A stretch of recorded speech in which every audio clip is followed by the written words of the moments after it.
Son procès se déroulera désormais sans elle.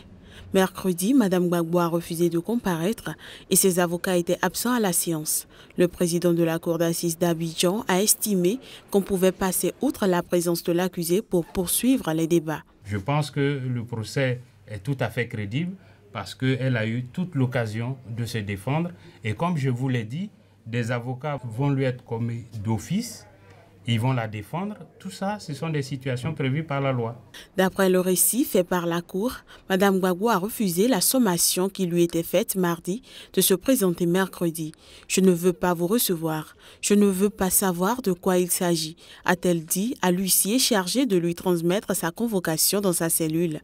Selon le document de celui-ci, lu par le greffier du tribunal, la défense dénonce un échec cuisant de la justice ivoirienne. Ce que nous demandons, ce n'est que justice. Nous demandons à réparer les fautes graves de la justice ivoirienne qui n'a jamais entendu les acteurs des faits. Comment vous pouvez imaginer que c'est Mme Gbagbo qui a envoyé les acteurs des faits alors que les acteurs des faits ne vous ont jamais dit que c'est Mme Gbagbo qui les a envoyés? Mais si la défense de Mme Gbagbo ne participe pas à ce procès n'est plus crédible. Simone Gbagbo comparaît pour son implication présumée dans des tirs d'obus sur le marché d'Abobo, dans la sanglante répression des femmes d'Abobo, un quartier favorable à Alassane Ouattara à la présidentielle de novembre 2010, et pour sa participation présumée à une cellule qui planifiait et organisait des attaques menées par des milices et des membres des forces armées. La prochaine audience est prévue pour le 28 novembre prochain.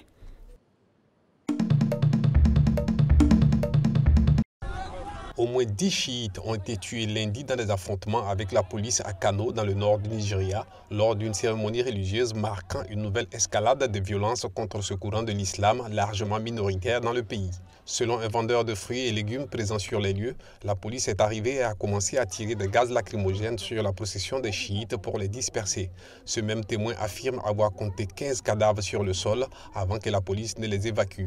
Rabiou Youssouf, le porte-parole de la police de Kano, a affirmé, lui, que ce sont plutôt les chiites armés d'arcs et de flèches ainsi que d'autres armes dangereuses qui ont attaqué, faisant un mort et 3 blessés dans les rangs des forces de sécurité.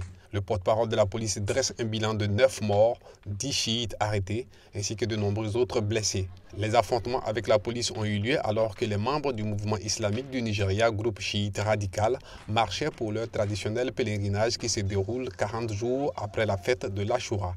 Le nord du Nigeria, où la charia est en vigueur, est à immense majorité sunnite.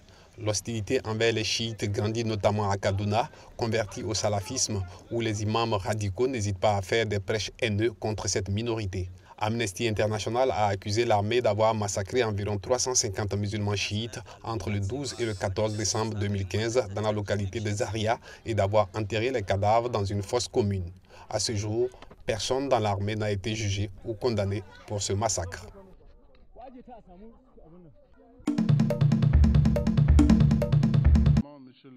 Alors que la 22e conférence sur le climat bat son plein, une quarantaine de dirigeants africains, dont une vingtaine de chefs d'État, ainsi que le président français François Hollande, se sont réunis mercredi à Rabat pour un sommet africain. Objectif, parler d'une seule voix face aux injustices climatiques. Prenant la parole, le président français a fait connaître son initiative pour les énergies renouvelables, tout en rappelant la liaison du continent africain avec le reste du monde.